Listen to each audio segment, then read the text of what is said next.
Good afternoon, ladies and gentlemen. Welcome to the White House for your daily briefing. Before I take questions, I just wanted to make note of the fact that earlier today, the First Lady and Dr. Biden kicked off a two-day tour celebrating the first anniversary of joining forces, the administration's initiative to recognize, honor, and serve America's military families. Since the launch of joining forces on April 12, 2011, communities, businesses, schools, faith groups, non-profit organizations, and individual Americans across the country have made substantial commitments to show military families the support that they deserve. Through collaborative efforts with joining forces, these groups have helped thousands of veterans and military families find jobs, improved educational opportunities for military children, supported our nation's wounded warriors and their caregivers, and honored our nation's fallen. Today in Philadelphia, the First Lady and Dr. Biden will announce that 150 nursing organizations and 500 nursing schools are preparing to help meet the unique health needs of service members, veterans, and their families. This effort will reach over 3 million nurses in every healthcare setting and community in America.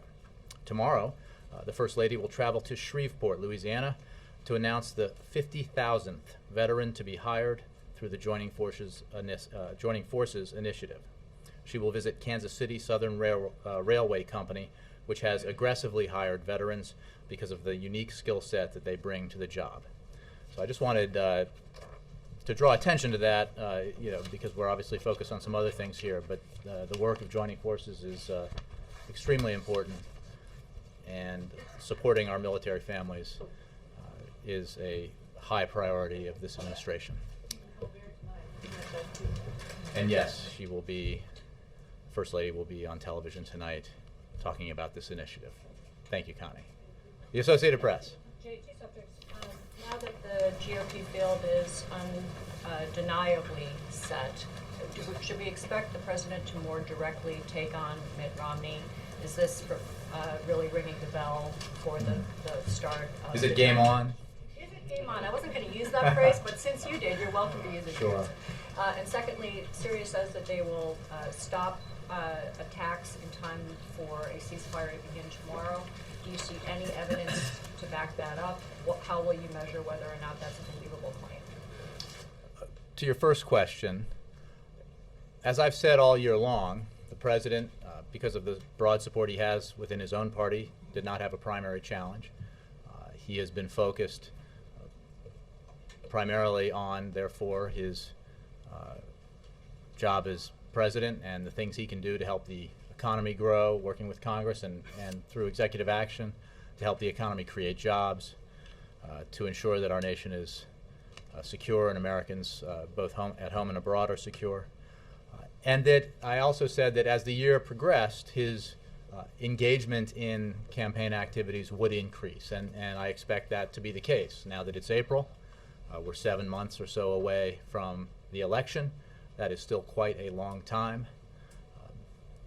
Some of us, and probably some of you, might wish for a shorter election cycle, perhaps. But there's plenty of time, 7 months, and the president will certainly engage. As I've said in the past, he looks forward to it, to making the case for why the work that we've done over these past few years, the resiliency of the American people that has been demonstrated as we have recovered from the worst recession since the Great Depression, and made significant progress in that recovery. We still have more work to do. So he will be making that case in the coming months. On Syria, we strongly support the plan put forward by Kofi Annan. We point to Kofi Annan's statement that the regime forces clearly did not begin their withdrawal by yesterday. We will see what happens in terms of Mr. Annan's statement about asking all sides to begin this, to implement the ceasefire and by tomorrow. What is important to remember is that we judge the Assad's regime by its actions and not by their promises, because their promises have proven so frequently in the past to be empty. We will wait and see what Kofi Annan says tomorrow, what the situation is tomorrow, and then we will certainly consult with our allies and partners on next steps as necessary. What would some of those next steps be? Now, I wouldn't want to speculate except to say that we remain committed with a broad array of international allies and partners who are participating in the Friends of Syria to working together to get the Syrian regime to stop its brutal violence against its own people, to support the Syrian people through humanitarian and other non-lethal assistance, to implement sanctions that pressure and isolate the Assad regime, and to bring about the opportunity for the Syrian people to realize a more democratic future for themselves and their country. Matt. Back on the campaign question, can we expect the president, in the process of engaging more, as you said, to call Mitt Romney out by name more frequently as he proceeds? Between now and November? Probably. Like now. I don't have any previews to give you of remarks the president may make in the future. I think he's focused. If you think about what's coming up, on Friday, on his way to the Summit of the Americas in Colombia, he'll stop in Tampa at the port there to talk about the impressive growth in our exports and why that is so important to our economic future, why it's so important to communities across the nation that have businesses that can grow and therefore hire workers in America because of expanding exports. He will then go to Cartagena, to Colombia, to participate in the Summit of the Americas. He then will anticipate, as he talked about today, the Senate taking action on the Buffett rule. He also has upcoming before him summits of NATO and the G8. So there's quite a bit for him to focus on. The campaign, as I said earlier, will ramp up its pace. The president's participation will increase as the weeks and months go by. But we are still in a situation here where he will be focusing on his responsibilities as president and the work that needs to be done with Congress and through the administration's initiative to grow the economy and help it create jobs. The Buffett rule is an important element of that. He talked about it today, about the need to instill a little basic fairness in our tax code. He also will urge Congress to take longer-term action when it comes to funding infrastructure projects around the country, keeping construction workers on the job, helping rebuild our infrastructure, and again further solidify the foundation for our economic future. These are all important issues that you'll hear him talking about a lot more than about his general election opponent. North Koreans, so they've started fueling their rocket on the launch pad. Is the president going to be making any further entreaties directly or indirectly to the Chinese President Hu, in particular, to use its influence to get the North Koreans to hold back, or is this seen as an unstoppable event at this point?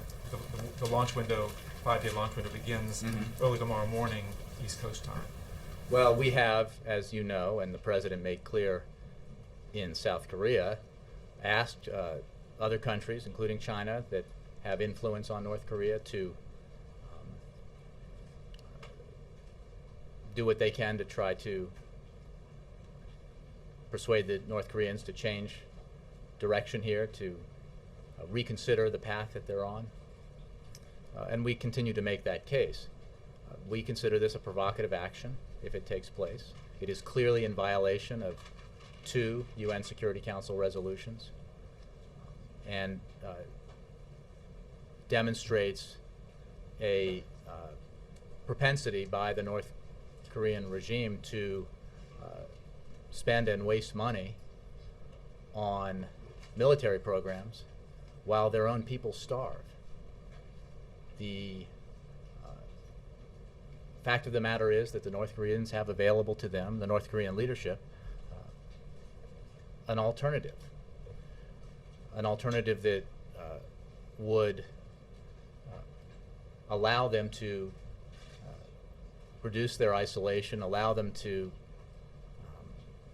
focus on the need to take care of their own people, to feed them, to educate them, to give them opportunity, if they would abide by their international obligations. And there are a great many nations focused on this problem, and will continue to be so. Jessica. Quick follow-up on North Korea, and then I'll move on. If it's a provocative action, will the U.S. shoot this missile down? Why not? First of all, we will see. We will have a response, obviously, if the North Koreans take this action, and I mean a verbal response. This action, if it takes place, is in keeping with the kind of behavior that the North Korean leadership and regime has shown in the past. It is why, as I've said before, and others have said, this kind of blatant disregard for their commitments makes it impossible for the United States to provide the nutritional assistance that it had hoped to provide for the North Korean people. One of the reasons why is because we need to be able to ensure that that assistance reaches the people who need it. Those who are severely nutritionally deprived in North Korea, those who need that kind of aid and assistance. And what this action, if it takes place, would indicate is a failure by the North Koreans to consider abiding by their commitments a serious matter. So, we take it seriously, but you should also understand that within the context of North Korean behavior, it is not unusual.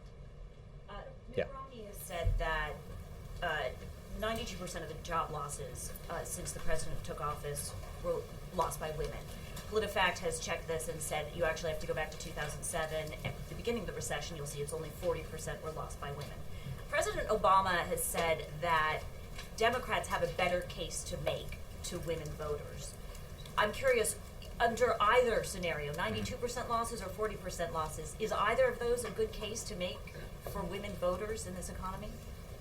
Well, I'm not familiar with the percentages. I'm certainly not very familiar with what charge was made here. The fact of the matter is, because of the terrible recession, the worst recession in generations, the worst recession in anyone's lifetime here, the worst recession since the Great Depression, a great many jobs were lost. And jobs were lost by men and women, Americans across the country.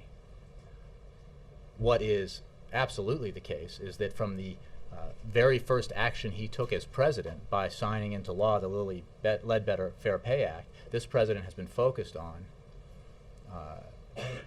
the essential role that women play in our economy, the essential role that women play in terms of education, and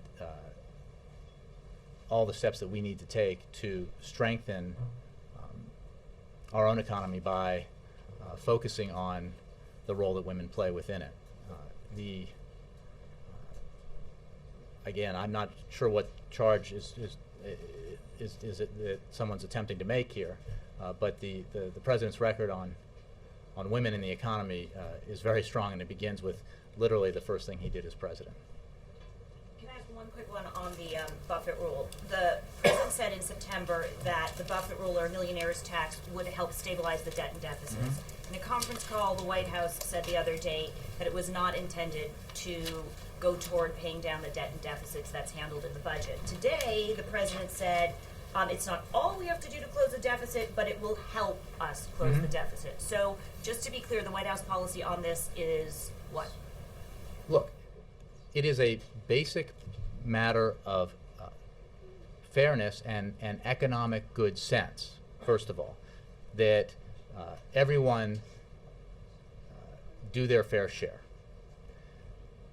We have seen the effect of the alternative, the weak economic growth that we saw when giving huge tax cuts to the wealthy occurred in 2001 and 2003, and the result, I mentioned this on the plane yesterday, is rather extraordinary. When you think about the job growth that we saw in March, the figures released on Friday, and the fact that 120,000 net jobs were created in March, and while that was a reduction from what we had seen in the 3 previous months, it was still substantially higher than the average job creation under George W. Bush, even if you take out the recession. So even in periods of expansion during those 8 years when President Bush was in office, the average job creation was something like 97,000 per month.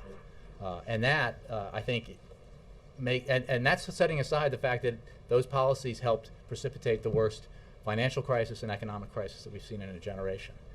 And yet we have seen policies that have created a situation where millionaires are paying tax on their income at a lower rate than their secretary. So, but let me just be clear. The fact that the money saved by eliminating these tax advantages that the wealthiest have here, or reducing the tax advantages that the wealthiest have here, does not by itself reduce the deficit, doesn't make it not worth doing.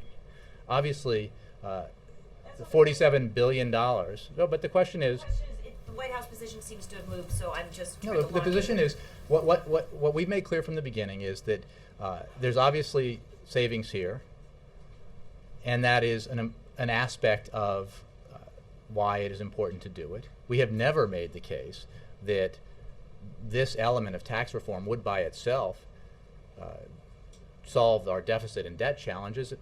Obviously, we've never made that case because the president put forward a comprehensive plan to deal with our deficit and debt challenges, of which tax reform was only a part. So it's the same case we're making today. There is an attempt, obviously, on the other side to throw up a little gorilla dust to obscure what the debate is here, and argue that, well, since asking the wealthiest Americans out there to pay at the same rate on their income that middle-class Americans do, since that won't solve our deficit problems, we shouldn't do it.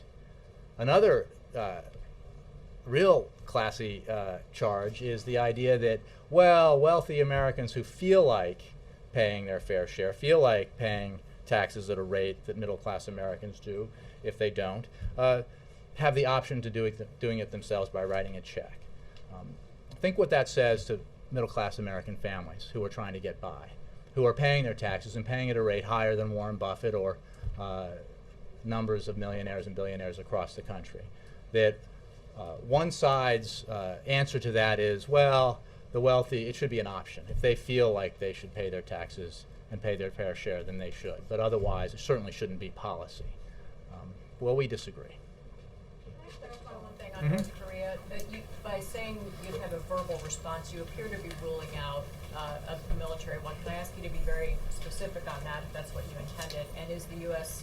Council in Japan also not to shoot down this? I'm not suggesting certainly anything with regards to other countries. I was simply saying that the point I was trying to make is that obviously North Koreans have not yet taken this action. There's an opportunity for them to,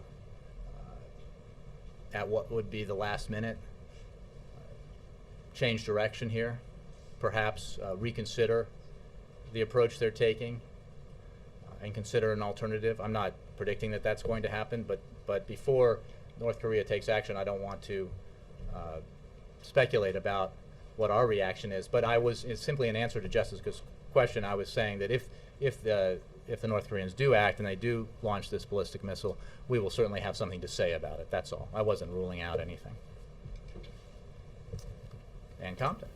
Thanks, Jay. The president earlier this year has said that he does not want, he will insist that the Bush era tax increases or tax cuts expire for the wealthy.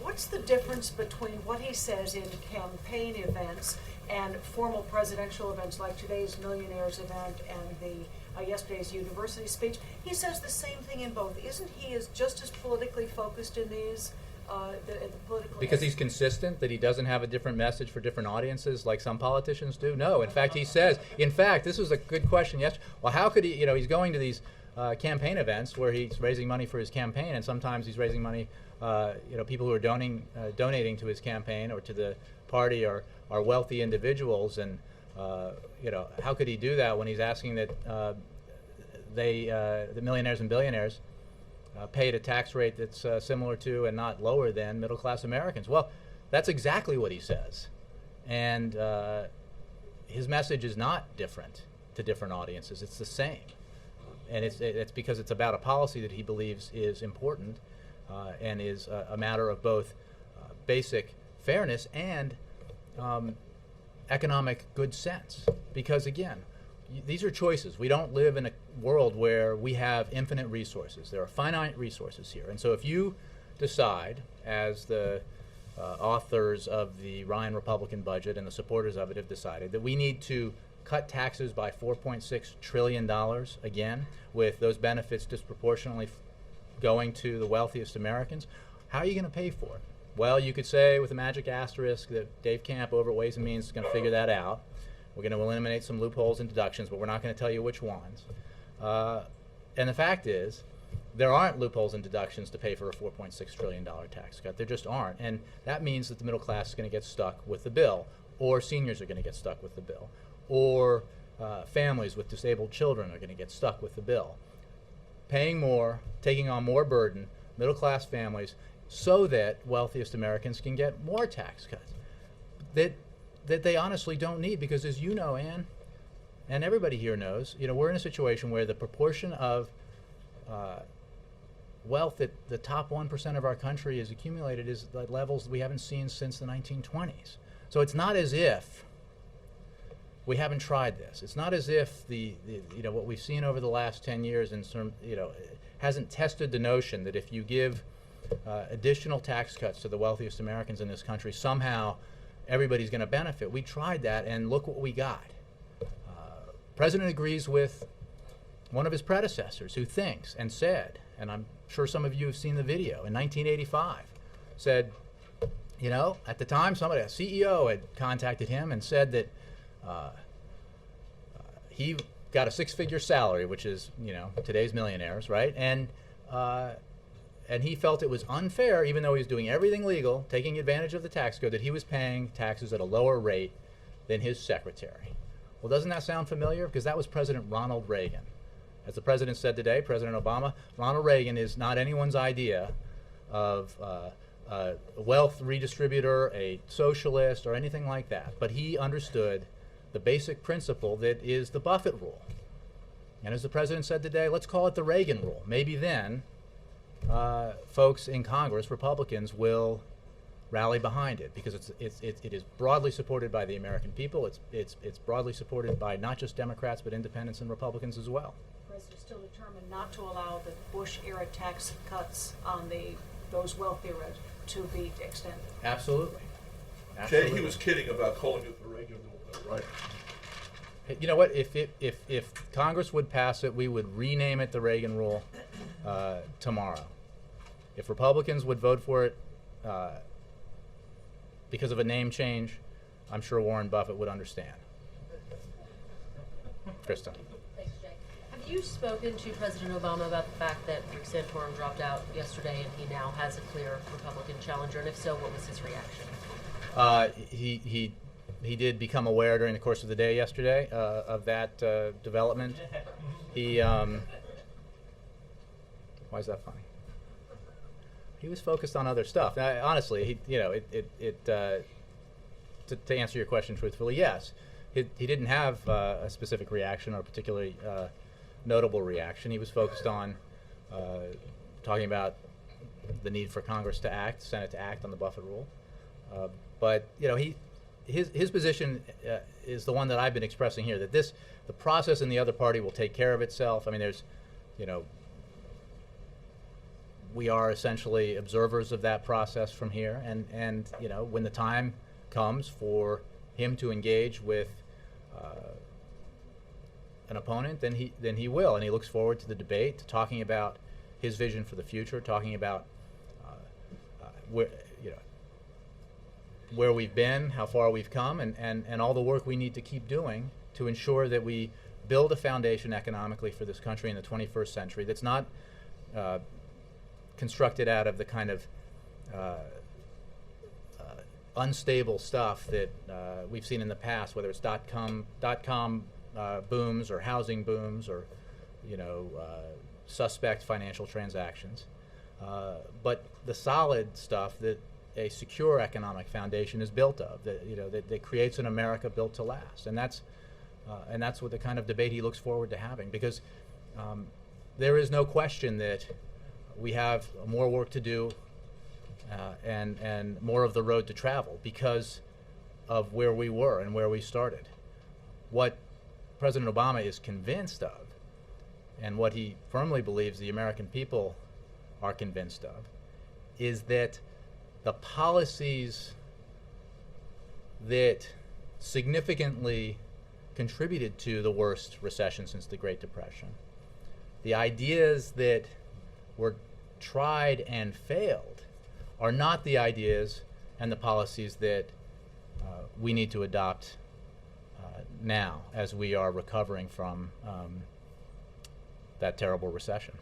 And also, Jay, Speaker Boehner and Leader McConnell say that they sent a letter to the president today, essentially urging him to agree to withhold from issuing any so-called midnight regulations after the fiscal year ends on September 30th, 2012. Can you confirm that the president... Sounds like you got the letter before we did, but the I'm not saying that. I'm sure we have it, but the I can't. I just note that he sent it today, and here we are talking about it. No, look, our regulatory record speaks for itself. We've launched an historic reform effort, as you know, to review past rules for those that no longer make sense. The net benefits. Now, this is something that, because there's all this conventional wisdom about the regulations and anti-regulation, who's for them, who's against them. But let's look at the facts, okay? The net benefits of regulations issued through the third fiscal year of the Obama administration have exceeded $91 billion. That's the net benefits. That's the costs over benefits, right? $191 billion positive, which is over 25 times the net benefits through the third fiscal year of the previous administration. 25 times. So we're proud of our record on this issue, and we'll continue to ensure, as the president has directed, that we, through this unprecedented look-back initiative, that we comb through the books, simplify rules that need simplifying, remove rules that are no longer relevant or worth enforcing or make sense, and all the while ensure that we're taking the actions necessary to protect the air that we breathe, the water that we drink and our children drink, and ensure that we're doing everything we can to take care of the health and safety of the American people. But looking forward, Jay, will the president consider this request seriously? Again, apparently this is a fresh letter. I haven't seen it. I haven't gotten a specific reaction. What I can tell you is we will continue to work to ensure that our regulatory system is transparent, cost-effective, evidence-based, and modern, and that it continues to provide the net benefits that so surpass the benefits achieved by previous administrations. Bill Plant. Do you anticipate the president will have anything more to say about the Trayvon Martin case? It appears that there may be a decision announced by the prosecutor today. I certainly don't expect you'll hear from him about an ongoing investigation, or both at the state and federal level. The comments he made, I think, are all that you will hear from him on that specific case. So it's an ongoing investigation. So I think he and I and others will refrain from commenting on it. Sure, April. Do you want to follow up on my answer to that I can't comment on an ongoing investigation? Yes, but my job is to try to make you answer. Okay. And April, I'm kind of afraid of you. So Wow, I like that. All right. See, that worked, right? Now she doesn't know what she wants to ask. Okay, let's get serious now. The Attorney General has said there's going to be a thorough investigation. Yesterday, so much drama unfolded in reference to George Zimmerman, his contacting the prosecutors, letting go of his attorneys. And the main question is, where is George Zimmerman? And the question is, as the Justice Department is investigating, do they know where George Zimmerman is, the possibilities of where he is? And this is a legitimate question. Well, I certainly, there are a variety of legitimate questions that neither I nor I suspect my colleagues over at the Justice Department would be able to answer because it's an ongoing investigation. But since you are investigating it thoroughly, you at least have some kind of, the Justice Department and this White House would have some information of where it could possibly be. I simply don't know the answer to that question, and let's be clear, the investigation is being done at the federal level by the Justice Department, not here. What is the expectation, because this has become such an international story and it's become a major story in this country and a major issue involving so many different aspects of life in America? What is the expectation of this president for the Justice Department in carrying out their investigation? You know, again, I think that just, I appreciate the effort, but ventures into territory that I won't venture into because it's an ongoing investigation. But thanks, and I'm not really afraid of you. Wendell?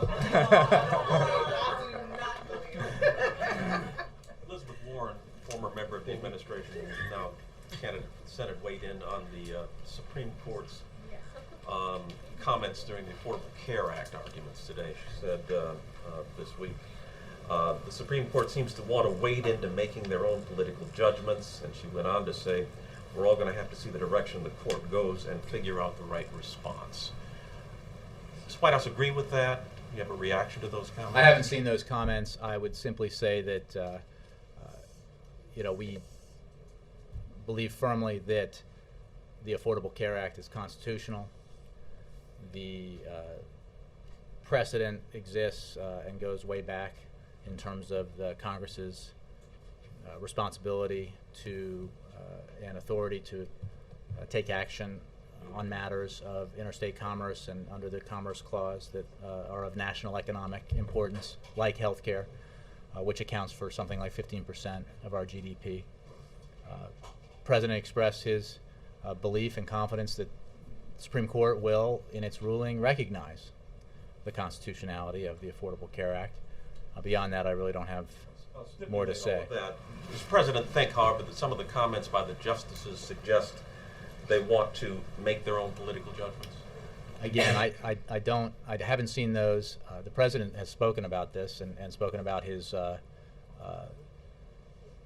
understanding and everyone's understanding of the many decades-long precedent that is the subject of the discussion here in terms of the constitutionality of a piece of legislation like the Affordable Care Act. And because of that and the rulings that came from lower courts, including rulings from very prominent conservative judges like Lawrence Silberman and others, that the Supreme Court will also come to the conclusion that it's constitutional. But that's what he believed when the legislation was written and when it was passed and when he signed it into law and when, as inevitably would be the case with bills like this, legislation like this, when there were legal challenges to it and when it rose through the courts. None of that has changed in terms of his both faith in its constitutionality and his faith that it will ultimately be upheld as such by our courts. You're saying the arguments didn't change his view at all. In other words, he believed this before the arguments before the court, and he believes it afterwards. Nothing about what was said there changed. Correct. And I think everyone who, and I don't pretend I was when I was a reporter, but I certainly, you know, we all read about this, and you know, there's a lot that goes into any Supreme Court case, and anybody who makes determinations or projections about what they think a decision is going to be based on the oral arguments, I think is can often be surprised. Which is, again, I'm not an expert on this either, but I certainly read a lot of opinion that noted that. And what's at stake here is a very is a decision about the constitutionality of a piece of legislation that deals with something that accounts for more than 15% of our economy, as a matter of precedent and also longstanding precedent, as well as rulings made by judges in a variety of different courts that led to this case, the President believed and believes that the Affordable Care Act is both constitutional and will be upheld. Roger. And then Jackie. Back to the millionaires for a moment. The 4 people that were on the stage, are they in the same category as Warren Buffett? That is, they pay a lower tax rate than their assistants? Do you know? I don't know. I know that they support the principle. We haven't done an assessment or asked them to do an assessment, as far as I know, of their own tax returns. But it is certainly the case. I think the facts are something that 1 out of 4. I mean, you've seen our fact sheets, the paper that we put out on the Buffett rule, the number of millionaires in this country who pay taxes at a significantly lower rate than the middle class Americans. And but I don't know. I don't have the breakouts on the incomes of the participants today. Do you know how they were selected? I'll have to take the question. They're obviously, they select themselves in the sense that they're supportive of the Buffett rule and the president's policy position here. Jackie. Since the reason for the Buffett rule is to address this sense of tax unfairness between, say, a multimillionaire and his or her assistant, why did the White House not just push harder to raise the capital gains or dividends tax, or more specifically raise or do away with the carried interest provision that allows hedge fund managers and private equity partners to pay 15% on almost all of their income, which would get at the very people? Well, the carried interest provision that you talk about, which is one of the ways that, as you mentioned, allows hedge fund managers to pay taxes on what is indisputably income. It's not even capital gains. It's indisputably income. They pay it at a cap gains rate. Doesn't seem fair when the hedge fund manager's executive assistant is paying at the going income tax rate. So because it's 15% for the reason.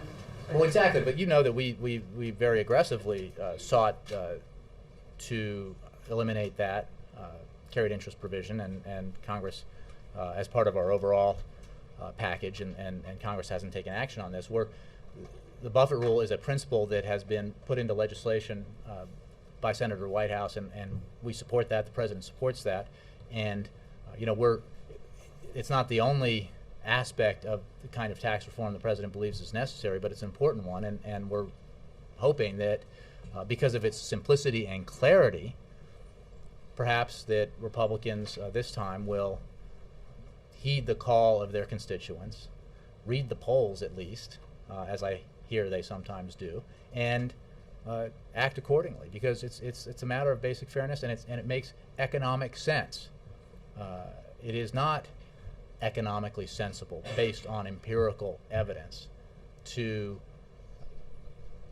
expect that giving significant tax breaks and tax cuts to millionaires and billionaires will trickle down, the benefits will trickle down to the middle class and working Americans around the country. It hadn't worked. So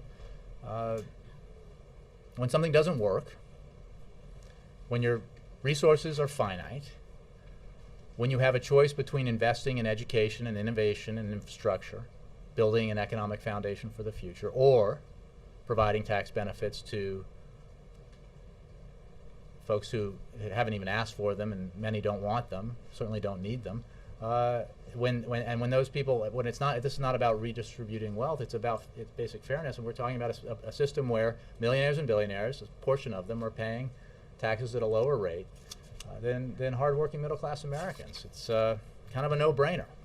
What has the President's response been to the Republican critique that he's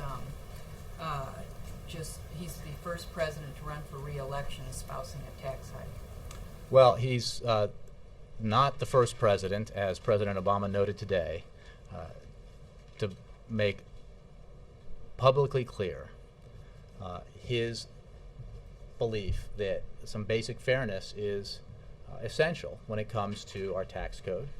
that, as Ronald Reagan said in 1985, a CEO, and he cited a specific CEO, should not pay income tax or taxes on his income or her income at a lower rate than his or her secretary.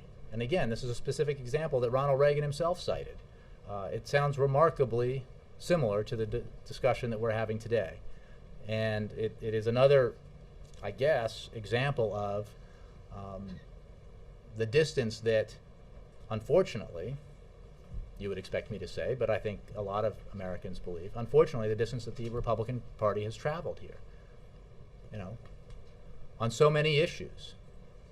The individual mandate. Is it because President Obama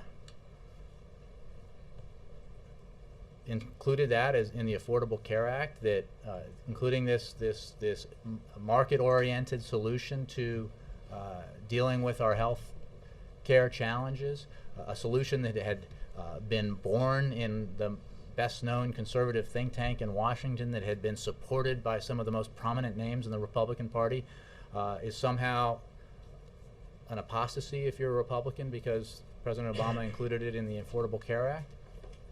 I mean, it's like what Ronald Reagan said about. I mean, is Ronald Reagan wrong?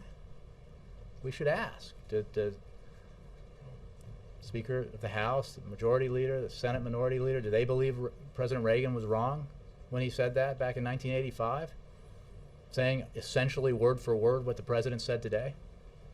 But Reagan I'd was love in the second question. term at the time.